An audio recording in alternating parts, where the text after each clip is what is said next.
Hi అండి, welcome to mic TV. నేను సతీష్.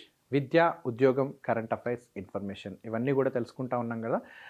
ప్రతిరోజు తెలుసుకుంటూ ఉంటాం. సో ఇప్పుడు వాయుసేనలో ఉద్యోగం సాధించాలి అని చాలామందికి ఉంటుంది. అట్లాగే దానికి ఉండాల్సినటువంటి క్వాలిఫికేషన్ ఏంటి, దానికి సంబంధించినటువంటి వయసు ఎంత ఉండాలి, దానికి సంబంధించినటువంటి ఎగ్జామ్కి సంబంధించిన అసలు ప్రాసెస్ ఎట్లా ఉంటుంది, అట్లాగే మెడికల్ ఫిట్నెస్ ఎట్లా ఉండాలి, ఫిజికల్ ఫిట్నెస్ ఎట్లా ఉండాలి, ఇట్లా అన్నీ కూడా మనకు చాలా సందిగ్ధంలో ఉంటూ ఉంటారు. దానికి సంబంధించినటువంటి పూర్తి డీటెయిల్స్ ఒకసారి ఈరోజు ఈనాడులో మనకు చదువులో ఇచ్చారు. అవి ఒక్కసారి చూద్దాం. దానికి సంబంధించి వాయుసేనలో మంచి అవకాశం అని చెప్పి ఇక్కడ ఇవ్వడం జరిగింది. రక్షణ రంగంలో అత్యున్నత హోదాను అందించే ఉద్యోగాల్లో air force common admission test AF CAT ఇది ప్రధానమైందని చెప్పొచ్చు. ఈ పరీక్షలో విశిష్ట ఉద్యోగాలు పొందవచ్చు. Flying, ground duty, technical, non technical విభాగాల్లో రాణించవచ్చు. పరీక్ష ఇంటర్వ్యూలతో ఇందులో మిమ్మల్ని సెలెక్ట్ చేయడం జరుగుతుంది. ఇక సాధారణ డిగ్రీతో పోటీ పడవచ్చు. తాజా AF CAT 2024 సంబంధించినటువంటి నోటిఫికేషన్ ఇది డిగ్రీ తోటి ఉంటుందండి. దానికి సంబంధించి ఒక్కసారి మనము తెలుసుకునే ప్రయత్నం చేద్దాం. ఇది AF CATలో విజయవంతమైన శిక్షణ తర్వాత విధుల్లోకి తీసుకుంటారు. ముందస్తుగా మీకు ఇక్కడ ట్రైనింగ్ ఇవ్వడం జరుగుతుంది. ఆ తర్వాత ఉద్యోగంలోకి మిమ్మల్ని తీసుకోవడానికి అవకాశం ఉంది. ఇలా అవకాశం ఇచ్చిన వారు లెవెల్ 10 హోదాతో మీకు 1,00,000కు పైగా ఇక్కడ జీతం తీసుకోవడానికి అవకాశం ఉంది. అట్లాగే సాధారణ డిగ్రీ లేదా బీటెక్తో ఈ అర్హతతో మీరు దీనికి అప్లై చేసుకోవడానికి ఇక్కడ మీకు అవకాశం ఉంది. చివరి ఏడాది అంటే డిగ్రీ ఫైనల్ ఇయర్ ఉన్న వాళ్ళు, బీటెక్ ఫైనల్ ఇయర్ ఉన్న వాళ్ళు కూడా దీన్ని అప్లై చేసుకోవచ్చు. ఇంకొకటి, ఇక్కడ మహిళలు కూడా ఇందులో అర్హులే. సో ప్రతి 6 నెలలకు ఒకసారి ఈ నోటిఫికేషన్ అనేది వెలువడుతూ ఉంటుంది. గరిష్ట వయసు గడువులోపు 6-7 సార్లు పరీక్ష రాసుకోవడానికి అవకాశం ఉంది. ఇప్పుడు మనకు UPSC సివిల్స్ చూసినట్లయితే IAS, IPS ఇట్లాంటి 24 సంబంధించినటువంటి వింగ్స్ ఉంటాయి కదా, ఆ పోస్టులు అన్నిటికీ కూడా మనకు మినిమమ్ ఇన్నిసార్లు రాయాలి అని మాత్రమే ఉంటుంది. కానీ ఇందులో అట్లా అవకాశం లేదు. మీకు వయసు పరంగా మీరు అర్హత ఉన్నట్లయితే, డిగ్రీ పరంగా మీ క్వాలిఫికేషన్ పరంగా ఉన్నట్లయితే 6-7 సార్లు మీకు రాసుకోవడానికి అవకాశం ఉంది. ఏడాదికి ఇది 2 సార్లు నోటిఫికేషన్ ఇస్తూ ఉంటారు. ఇక ఒక్కసారి మనం చూసినట్లయితే ఇక్కడ అభ్యర్థులందరికీ దీన్ని ఉమ్మడిగానే నిర్వహిస్తారు. అయితే టెక్నికల్ బ్రాంచ్ పోస్టులకు అదనంగా ఇంజనీరింగ్ నాలెడ్జ్ టెస్ట్ EKT రాయాల్సి ఉంటుంది. ఆన్లైన్ పరీక్షలో అర్హత సాధించిన వారికి స్టేజ్ 1 అట్లాగే స్టేజ్ 2 పరీక్షలు నిర్వహించడం ఉంటుంది. ఫ్లయింగ్ బ్రాంచ్ అభ్యర్థులకు మాత్రం ఈ computerised pilot selection system CPSS పరీక్ష అదనంగా ఉంటుంది. ఇక వీటిని ఎవరైతే అర్హత సాధిస్తారో వీటిలో దానికి సంబంధించి వాళ్ళకి వైద్య పరీక్షలు నిర్వహించి అట్లాగే మిమ్మల్ని ట్రైనింగ్కి ఎంపిక చేయడం జరుగుతుంది. ఇందులో మళ్ళీ ఒకటి ఏంటంటే విభాగాలు ఉంటాయి కదా, దానికి సంబంధించి ఆ విభాగాన్ని బట్టి ఏడాది నుంచి 18 నెలల వరకు మీకు ట్రైనింగ్ ఉంటుంది. శిక్షణ అనంతరం వచ్చేసి శాశ్వత 14 ఏళ్ల పాటు కొనసాగడానికి తాత్కాలిక ప్రాతిపదికన విధుల్లోకి తీసుకోవడానికి అవకాశం ఉంటుంది. ఒకవేళ కనుక ఇందులో మీరు సెలెక్ట్ అయ్యారు అనుకోండి, దాదాపుగా 14 సంవత్సరాలు అంటే 18 నెలలు మీకు ముందస్తుగా ట్రైనింగ్ ఉంటుంది. ఆ ట్రైనింగ్ పీరియడ్లో కూడా మీకు శాలరీ ఉంటుంది. ఆ తర్వాత శాశ్వతంగా మీరు సెలెక్ట్ అయిన తర్వాత మీకు 14 ఏళ్ల పాటు ఇందులో తాత్కాలిక ప్రాతిపదికన మిమ్మల్ని ఉద్యోగంలోకి తీసుకుంటారు. ఇక ఉద్యోగంలో కొనసాగిన వారు నిర్ణీత వ్యవధుల్లో దశల వారి అత్యున్నత హోదాలకు, అట్లాగే మీరు ఉద్యోగం చేస్తూ ఉంటే కూడా తర్వాత మీకు స్టెప్ బై స్టెప్ ప్రమోషన్స్ కూడా ఇందులో రావడానికి అవకాశం ఉంది. ఇక పరీక్ష విధానం ఒక్కసారి చూసినట్లయితే మీకు ఇక్కడ పరీక్ష విధానంలో చూస్తే మీకు ఇక్కడ ఆన్లైన్ పరీక్ష ఉంటుందండి. ఆన్లైన్ పరీక్ష ఉంటుంది. దీన్ని 300 మార్కులకు మీకు 300 మార్కులకు గాను ఆన్లైన్లో పరీక్ష నిర్వహిస్తారు. అయితే ఈ 300 మార్కుల్లో మీకు 100 ప్రశ్నలు ఉంటాయి. ఒక్కో దానికి 3 మార్కులు కేటాయిస్తారు. తప్పు జవాబుకు 1 మార్కు కోత, అంటే నెగిటివ్ మార్క్స్ కూడా ఇందులో ఉన్నాయి అన్నట్టు. సో పరీక్ష వ్యవధి వచ్చేసి 2 గంటలు కేటాయిస్తారు సమయము. General awareness, verbal ability, reasoning, numerical ability, military యాప్టిట్యూడ్లో ప్రశ్నలు అడగడం జరుగుతుంది. ఇక న్యూమరికల్ ఎబిలిటీ ప్రశ్నలు 10వ తరగతి స్థాయిలోనే ఉంటాయి. ఇక మిగిలినవి సాధారణ డిగ్రీ స్థాయిలో మిమ్మల్ని ప్రశ్నలు అడగడానికి ఇందులో అవకాశం ఉంది. అయితే వెబ్సైట్లో మాదిరి ప్రశ్నపత్రాల ద్వారా ప్రశ్నల తీరుపై ఒక అంచనాకు రావడానికి అవకాశం ఉంది. ఏవైతే మీకు ఇంతకు ముందు ప్రశ్నలో జరిగినటువంటి మోడల్ టెస్ట్ పేపర్స్ ఏవైతే ఉంటాయో అవి కూడా మీరు చూసుకుంటే మీకు ఈజీగా ఉంటుంది. ఆ ప్రశ్నల తీరు ఎట్లా ఉంటుంది అనేది తెలుస్తుంది. పరీక్షకు ముందు ఆన్లైన్ ప్రాక్టీస్ టెస్ట్ అందుబాటులో ఉంచుతారు. మీకు ఈ ఎగ్జామ్కి ముందు కూడా ఆన్లైన్లో పరీక్షను మీరు టెస్ట్ ప్రకారంగా రాసుకొని మాక్ టెస్ట్ లాగా చేసుకోవడానికి కూడా అవకాశం ఉంది. ఇక గ్రౌండ్ డ్యూటీలో టెక్నికల్ బ్రాంచ్ పోస్టులకు దరఖాస్తు చేసుకున్నవారు అదనంగా ఇంజనీరింగ్ నాలెడ్జ్ టెస్ట్ ఈకేటీ కూడా రాయాల్సి ఉంటుంది. ఇంతకుముందు మనకు ముందస్తుగా చెప్పుకున్నట్ల వ్యవధి వచ్చేసి దానికి 45 నిమిషాలు కేటాయిస్తారు. 50 ప్రశ్నలు వస్తాయి. ప్రతి ప్రశ్నకి 3 చొప్పున వీటికి మొత్తంగా 150 మార్కులు ఈ ఎగ్జామ్కి కేటాయిస్తారు ఈకేటీకి. జనరల్ అవేర్నెస్ దీనికి సంబంధించి ఏవైతే ఉన్నాయో దాని ఒక అంశాలు చూస్తే జనరల్ అవేర్నెస్లో అడిగే అంశాలు ఏవైతే ఉంటాయో అవి ఒక్కసారి చూద్దాం. చరిత్ర, భూగోళ శాస్త్రం, క్రీడలు, జాతీయ అంతర్జాతీయ సంస్థలు, కళలు, సంస్కృతి, వర్తమాన అంశాలు, ముఖ్య వ్యక్తులు, పౌరశాస్త్రం, రక్షణ రంగం, సామాన్య శాస్త్రంలోని ప్రాథమిక స్థాయిలోనే ప్రశ్నలు అడగడానికి అవకాశం ఉంది. ఇక వీటికి సంబంధించి సాధారణ అవగాహనతో జవాబులు గుర్తించవచ్చు. హై స్కూల్ సోషల్ సైన్స్ పుస్తకాల్లోని ముఖ్యాంశాలు బాగా చదువుకోవాలి. అంటే స్కూల్ బేస్డ్ ఏదైతే 6th నుంచి 10th వరకు ఉన్నటువంటి ఫిజిక్స్, కెమిస్ట్రీ అండ్ సోషల్ ఏవైతే ఉన్నాయో వాటికి సంబంధించినటువంటి బుక్స్ పైన మీరు బాగా పట్టు సాధించి ఉండాలి. అట్లా మీరు ఈజీ ఉంటుంది మీకు. హై స్కూల్ సోషల్ సైన్స్ పుస్తకాల్లోని ముఖ్యాంశాలు బాగా చదువుకొని ఉండాలి.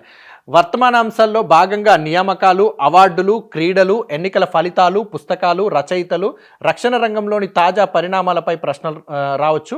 ఏప్రిల్ 2023 నుంచి జరిగిన ప్రధాన సంఘటనలపై ఎక్కువగా దృష్టి పెట్టాల్సి ఉంటుంది. ఇక ఇదేంటంటే జనరల్ అవేర్నెస్.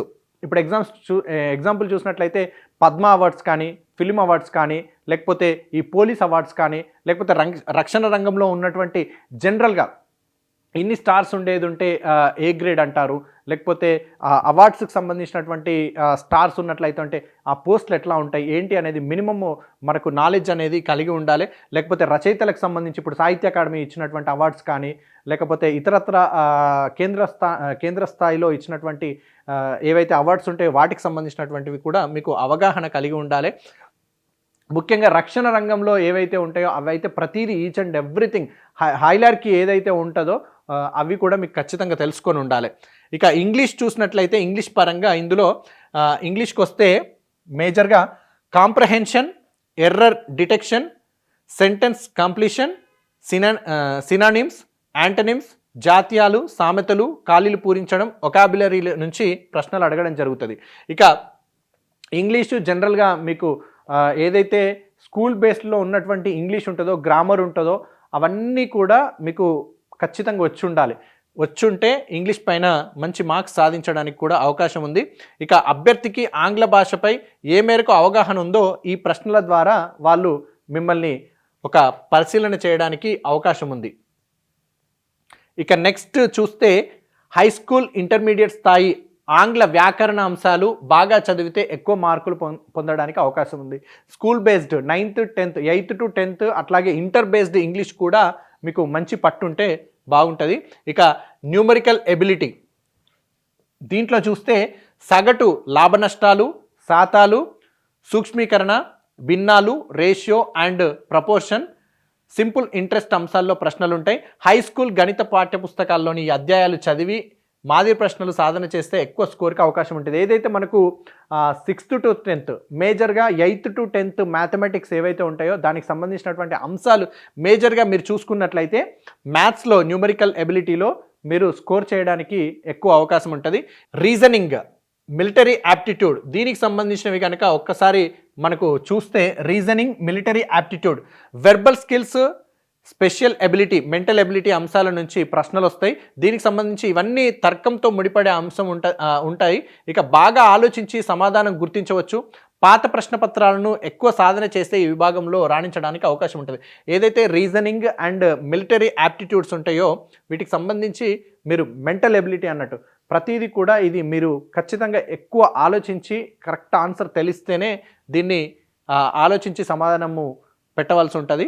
ఆ పాత ప్రశ్నపత్రాలు ఏవైతే ఉంటాయో వాటిని ఎక్కువ ప్రాక్టీస్ చేస్తే దీంట్లో మంచి స్కోర్ చేయడానికి మీకు ఎక్కువ అవకాశం ఉంటుందండి. ఇక నెక్స్ట్ ఇంజనీరింగ్ నాలెడ్జ్ టెస్ట్, ఏదైతే ఇంతకుముందు మనం చెప్పుకున్నాం కదా ఈకేటీ ఎగ్జాము, దానికి సంబంధించి చూస్తే ఇంజనీరింగ్ నాలెడ్జ్ టెస్ట్, దీనిలో సంబంధిత బ్రాంచ్ నుంచి ఏదైతే మీరు మెకానికల్ అయితే మెకానికల్, ఎలక్ట్రికల్ అయితే ఎలక్ట్రికల్, కంప్యూటర్ సైన్స్ అయితే కంప్యూటర్ సైన్స్, అట్లా దాని సంబంధిత బ్రాంచ్ నుంచి మిమ్మల్ని ప్రశ్నలు అడగడం జరుగుతుంది. వీటికి సంబంధించి మీరు ఏవైతే 4 years బీటెక్ చదివిర్రో ఆ బీటెక్లో సంబంధించినటువంటి మీ టెక్స్ట్ బుక్స్ అవి ఎక్కువ ప్రిపేర్ అవుతే ఇందులో మంచి స్కోర్ చేయడానికి మీకు అవకాశం ఉంటుంది. ఇక నెక్స్ట్ వస్తే స్టేజ్ 1, స్టేజ్ 2, దీనికి సంబంధించి ఒక్కసారి చూస్తే రాత పరీక్షలో ఉత్తీర్ణులను స్టేజ్ 1, స్టేజ్ 2 పరీక్షలకు పిలుస్తారు. వీటిని ఎయిర్ ఫోర్స్ సెలక్షన్ బోర్డు వాళ్ళు సెలెక్ట్ చేయడం జరుగుతుంది. దాని పరంగా ఒక్కసారి చూసినట్లయితే స్టేజ్ 1 స్క్రీనింగ్ టెస్ట్ ఉంటుందండి. ఇందులో ఆఫీసర్ ఇంటెలిజెన్స్ ర్యాటింగ్ టెస్ట్, ఇక picture perception and discussion test ఉంటాయి. అంటే ఏవైతే ఆఫీసర్ ఇంటెలిజెన్స్కి సంబంధించి కానీ, అట్లాగే కొన్ని పిక్చర్స్ ఇచ్చి దానికి సంబంధించి కూడా మిమ్మల్ని అడగడానికి అవకాశం ఉంది. అట్లాగే డిస్కషన్స్ కూడా కొన్ని అంశాలపైన కూడా మీకు డిస్కషన్ ప్రకారంగా కూడా టెస్ట్ పెట్టడానికి అవకాశం ఉంటుంది. అట్లాగే అసైన్మెంట్లు, పజిల్స్ ద్వారా అభ్యర్థి మేధస్సును, ఏవైతే కొన్ని పజిల్స్ వస్తూ ఉంటాయి అవి ఎక్కువగా మనం ప్రాక్టీస్ చేస్తూ ఉండాలి, దానికి సంబంధించి కానీ ఎక్కువగా పరీక్షిస్తూ ఉంటారు. ఇక ఏదైనా చిత్రాన్ని చూపించి విశ్లేషించమంటారు. ఒక అంశం, ఒక పాప ఒక మదర్ ఉన్నారనుకోండి, దాన్ని చూసి ఒకటి రాయండి అంటారు. లేకపోతే ఇప్పుడు ఆవు దూడ ఉంది, దాన్ని చూసి ఒకటి రాయండి. లేకపోతే ఒక చిత్రం చూపెట్టేసి మీరు దాన్ని ఉద్దేశించి ఏం రాస్తారో రాయండి, ఒక అంశం రాయండి అని చెప్పేసి ఇస్తారు. ఇట్లాంటివన్నీ కూడా మీ సైకాలజీని, మెంటల్గా మీరు ఎలా ఉన్నారు అనే దాన్ని కూడా ఇక్కడ తెలియపరచడానికి ఎక్కువగా అవకాశం ఉంటుంది. మేజర్గా యూపీఎస్సీ, ఐఏఎస్, ఐపీఎస్ కానీ, ఆర్మీ లెవెల్లో 3 cadresలో కానీ, ఇతరత్ర కొన్ని మేజర్ డిపార్ట్మెంట్స్ ఏవైతే ఉంటాయో వాటికి, పోలీస్ డిపార్ట్మెంట్ కానీ మేజర్ పోస్టులలో, అట్లాంటి వాటిలలో ఇట్లాంటి టెస్టులు అనేటిది సైకలాజికల్గా ఎక్కువగా హెచ్ఆర్ రౌండ్ పరంగా కూడా ఇట్లాంటివి ఎక్కువగా ఉంటాయి. సో అది మేజర్గా మీకు మిమ్మల్ని ఫైనల్ చేసే అవకాశం కూడా ఉంటుంది. సో ఇందులో అర్హత సాధించిన వాళ్ళని స్టేజ్ 2కి ఇన్వైట్ చేస్తారు. అందులో స్టేజ్ 2లో సైకాలజిస్ట్ ఆధ్వర్యంలో పరీక్షలు నిర్వహిస్తారు. అనంతరం ఇండోర్, అవుట్డోర్ ఇంటరాక్టివ్ గ్రూప్ టెస్టులు ఉంటాయి. తర్వాత వీటి ద్వారా మానసిక, శారీరక సామర్థ్యాన్ని గమనిస్తారు. ఆ తర్వాత ముఖాముఖి ఇంటర్వ్యూ పరంగా ఉంటుంది. ఈ దశలన్నీ దాటిన వారికి వైద్య పరీక్షలు, మెడికల్ టెస్ట్ ఉంటుంది. అందులోనూ విజయం సాధించిన వారైతే ఇక మిమ్మల్ని ట్రైనింగ్కి ఇన్వైట్ చేయడం జరుగుతుంది. ఇక శిక్షణ టైంలో చూసినట్లయితే జనవరి 2025 నుంచి మీ శిక్షణ అనేది ప్రారంభమవుతుంది. ఫ్లయింగ్, గ్రౌండ్ డ్యూటీ టెక్నికల్ విభాగాల్లో 74 వారాలు, గ్రౌండ్ డ్యూటీ నాన్ టెక్నికల్ విభాగాల్లో 52 వారాలు వైమానిక దళ శిక్షణ కేంద్రంలో మిమ్మల్ని తర్ఫీదునిస్తారు. ఇక ఫ్లయింగ్ బ్రాంచ్కి ఎంపికైన వారికి ముందుగా 6 నెలలు ప్రాథమిక శిక్షణ ఉంటుంది. అట్లాగే అనంతరం అభ్యర్థుల ప్రతిభ ప్రకారంగా fighter pilot, transport pilot, helicopter పైలట్లుగా విడదీసి 2 దశల్లో మీకు ట్రైనింగ్ ఇవ్వడం జరుగుతుంది. అట్లాగే ఒక్కో దశలో 6 నెలల చొప్పున దుండిగల్, హకీంపేట్, బీదర్, ఎలహంకల్లో ఈ శిక్షణ ఉంటుంది. మనకి ఇక్కడ దుండిగల్ను, హకీంపేటు, బీదరు, ఈ దుండిగల్, హకీంపేట్ అంటే హైదరాబాద్ మనకి ఇక్కడే దగ్గరలోనే ఉంటాయి. బీదర్ ఒక్కటి కొంచెం మనకు వేరే కర్ణాటక బార్డర్లో ఉంటుంది. ఇవి ఇక ప్రోత్సాహకాలు చూసినట్లయితే మీకు ఇక్కడ శిక్షణ సమయంలో నెలకు మీకు 56,100 రూపాయల చొప్పున స్టైఫండ్ చెల్లించడం జరుగుతుంది. అనంతరం ఉద్యోగంలో మీకు 56,100 మూల వేతనం, హెచ్ఆర్ఏ, డిఏ, ఇతర అలవెన్స్లు అన్నీ కూడా మీకు ఇవ్వడానికి అవకాశం ఉంది. అలాగే మిలిటరీ సర్వీస్ పే దాంట్లో భాగంగా ప్రతి నెల 15,500 రూపాయలు చెల్లించడానికి అవకాశం ఉంది. ఇక పైలట్లకు ఫ్లయింగ్, టెక్నికల్ బ్రాంచ్ల వారికి టెక్నికల్ అలవెన్స్లు కూడా ఇవ్వడం జరుగుతుంది. వీటన్నింటితో పాటు ప్రతి నెల 1,00,000కు పైగా వేతనం, ఇతర సౌకర్యాలు ఎన్నో కూడా మీకు దీని ద్వారా కలిగించడం జరుగుతుంది. ఇక మీరు ప్రిపేర్ అయ్యేటప్పుడు ఎట్లా సన్నద్ధత ఉంటుంది, దానికి సంబంధించినటువంటి టెక్నిక్స్, మెలకువలు ఏంటి అనేది ఒక్కసారి చూద్దాం. సిలబస్ వివరాలు అనేది, దీనికి సంబంధించి ఏదైతే సిలబస్ ఉందో దాని గురించి పరిపూర్ణంగా మీకు తెలిసి ఉండాలి, క్షుణ్ణంగా తెలిసి ఉండాలి. దాన్ని మీరు మొత్తం ఒక దాంట్లో టైం టేబుల్ వేసుకొని ఉండాలి. ఇక విభాగాల వారీగా అందులో పేర్కొన్న ఒక్కో అంశాన్ని చదువుకోవాలి. అనంతరం ఆ అంశాల్లో వీలైనన్ని మాదిరి ప్రశ్నలు సాధన చేయాలి. ఎక్కువగా ఎంత ప్రాక్టీస్ చేస్తే అంత తరువుగా మీరు ఆన్సర్ అంత త్వరగా చేయడానికి కూడా అవకాశం ఉంటుంది. ఎక్కువ ప్రశ్నలు ప్రాథమిక అంశాలపైనే ఉంటాయి. పరీక్షలో విజయానికి వీటిపై పట్టు తప్పనిసరి. ఇందుకోసం మీకు ఇంతకుముందే అన్నాను, మనకు 4th to 10th బుక్స్ మేజర్గా ఏ ఎగ్జామ్కి ప్రిపేర్ అయినా కూడా 4th to 10th లేకపోతే 6th to 10th లేకపోతే 8th to 10th ఇవి ఖచ్చితంగా ఇంపార్టెంట్ ఉంటాయండి. మళ్ళీ మేజర్గా మనం ఏదైతే కోర్సు పర్టిక్యులర్ చదువుతున్నామో సబ్జెక్టు దానిపైన మనకు పట్టు ఖచ్చితంగా ఉండాలి. ఇందుకోసం ఇక్కడ వచ్చేసి 8, 9, 10 తరగతుల పాఠ్య పుస్తకాల్లోని ముఖ్యాంశాలు బాగా చదువుకొని ఉండాలి. ఇక ఏఎఫ్ క్యాట్ వెబ్సైట్లో మాదిరి ప్రశ్నపత్రాలు, మోడల్ పేపర్స్ ఉంటాయి.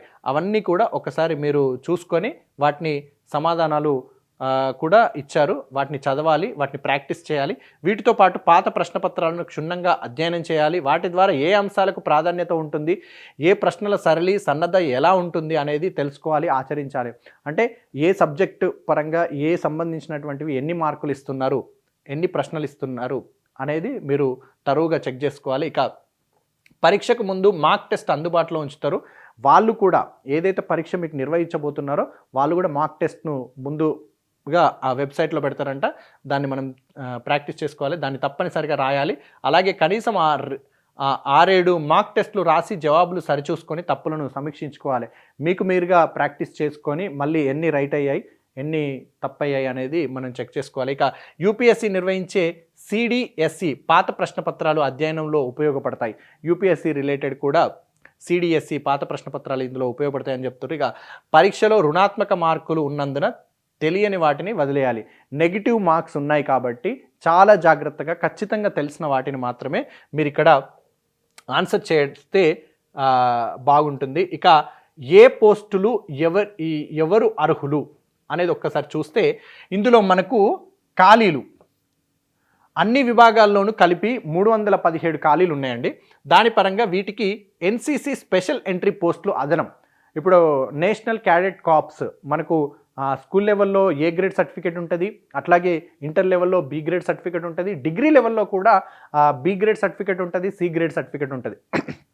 ఇంతకుముందు బి గ్రేడ్కి అయ్యేది ఉంటే 2 సంవత్సరాల ఎన్సీసీ ఉండేది. ఇప్పుడు వచ్చేసి దాన్ని 1 ఇయర్లోనే మీరు ఫస్ట్ ఇయర్లో బి గ్రేడ్ సర్టిఫికేట్ చేసుకోవచ్చు. సి గ్రేడ్ సర్టిఫికేట్ వచ్చేసి మరో ఇయర్లో 2 ఇయర్స్లో మీరు B grade C grade complete చేసుకోవచ్చు. ఆ ఎన్సీసీ వాళ్ళకి కూడా స్పెషల్ ఎంట్రీ ఇందులో ఉంది. ఇక ఫ్లయింగ్ బ్రాంచ్ అట్లాగే ఎన్సీసీ స్పెషల్ ఎంట్రీ ఈ పోస్టులకు 60% మార్కులతో ఏదైనా డిగ్రీ పూర్తి చేసుకున్న వాళ్ళు, ఏదైతే స్పెషల్ ఎంట్రీ ఎన్సీసీ కింద ఉందో వాటికి సంబంధించి స్పెషల్ ఎంట్రీ కింద డిగ్రీలో 60% మార్కులు ఉన్న వాళ్ళు అప్లై చేసుకోవడానికి అవకాశం ఉంది. ఇక ఇంటర్ +2 మ్యాథ్స్ ఫిజిక్స్ తప్పనిసరి. ఇంటర్లో ఖచ్చితంగా మీకు ఎంపీసీ చదివిన వాళ్ళు లేకపోతే ఎంబైపీసీ ఇట్లా చదువుతారు కదా, వాళ్ళు అప్లై చేసుకోవడానికి అవకాశం ఉంది. మ్యాథ్స్ ఫిజిక్స్ ఖచ్చితంగా ఉండాలి ఇంటర్లో. ఎన్సీసీ స్పెషల్ ఎంట్రీ విభాగం చూసినట్లయితే పోస్టులకు NCC senior division C certificate, B certificate కాదు, బి సర్టిఫికేట్ ఎన్సీసీలో ఖచ్చితంగా మీరు పాస్ అయి ఉండాలి. ఇక వయసు పరంగా చూసినట్లయితే జనవరి 1, 2025 నాటికి 20 నుంచి 24 ఏళ్ళ మధ్య వారే ఉండాలి. జనవరి 2, 2001, జనవరి 1, 2005 ఈ మధ్య జన్మించిన వారు మాత్రమే దీనికి అర్హులు. కమర్షియల్ పైలట్ లైసెన్స్ ఉంటే మరో 2 ఏళ్ళు మినహాయింపు ఉంటుంది. ఇక ఎత్తు, మీ కనీస ఎత్తు చూస్తే 162.5 సెంటీమీటర్లు ఉండాలి. ఇక గ్రౌండ్ డ్యూటీ టెక్నికల్ బ్రాంచ్ దీనికి సంబంధించి ఏరోనాటికల్ ఇంజనీర్, ఎలక్ట్రానిక్స్, మెకానికల్ చదివిన వారై ఉండాలి. ఆ పోస్టులు ఉన్నాయి. ఇక సంబంధిత లేదా అనుబంధ బ్రాంచ్ల్లో మీరు 60% మార్కులతో బీఈ లేదా బీటెక్ పూర్తి చేసిన వాళ్ళై ఉండాలి, వాళ్ళే దీనికి అర్హులు. ఇక ఇంటర్ లేదా +2లో ఫిజిక్స్, మ్యాథ్స్ దీంట్లో ఖచ్చితంగా 60% మార్కులు మీకు ఖచ్చితంగా ఉండాలి. ఇక ground duty and non technical branch ఇందులో వెపన్ సిస్టమ్, అడ్మినిస్ట్రేషన్, అట్లాగే లాజిస్టిక్స్, అకౌంట్స్, ఎడ్యుకేషన్, మెటియోరాలజీ విభాగాల్లో పోస్టులు ఉన్నాయి. ఇక వెపన్ సిస్టమ్ ఖాళీలకు ఇంటర్ మ్యాథ్స్ ఫిజిక్స్లతో 50% మార్కులు, దాంతోపాటు ఏదైనా డిగ్రీలో మీకు 60% మార్కులు ఉండాలి. అడ్మినిస్ట్రేషన్, లాజిస్టిక్స్ పోస్టులకు కనీసం 60% మార్కులతో మీరు ఏదైనా డిగ్రీ పూర్తి చేసిన వారే ఉండాలని చెప్పి అడుగుతున్నారు. ఇక అకౌంట్స్ పోస్టులకు సంబంధించి 60% మార్కులతో బీకామ్ లేదా BBA, CA, CMA, CS, CFA, BSc finance. ఇవి పూర్తి చేసిన వారు, ఏదైనా ఒకటి పూర్తి చేసిన వారు ఇందులో దరఖాస్తు చేసుకోవడానికి అవకాశం ఉంది. ఇక ఎడ్యుకేషన్ ఖాళీలకు ఏదైనా పీజీలో మీరు 50%, యూజీలో 60% వచ్చి ఉండాలి. ఇక మెటీరియాలజీ విభాగానికి బీఎస్సీ ఫిజిక్స్, మ్యాథ్స్లో 60% మార్కులు ఖచ్చితంగా ఉండాలి.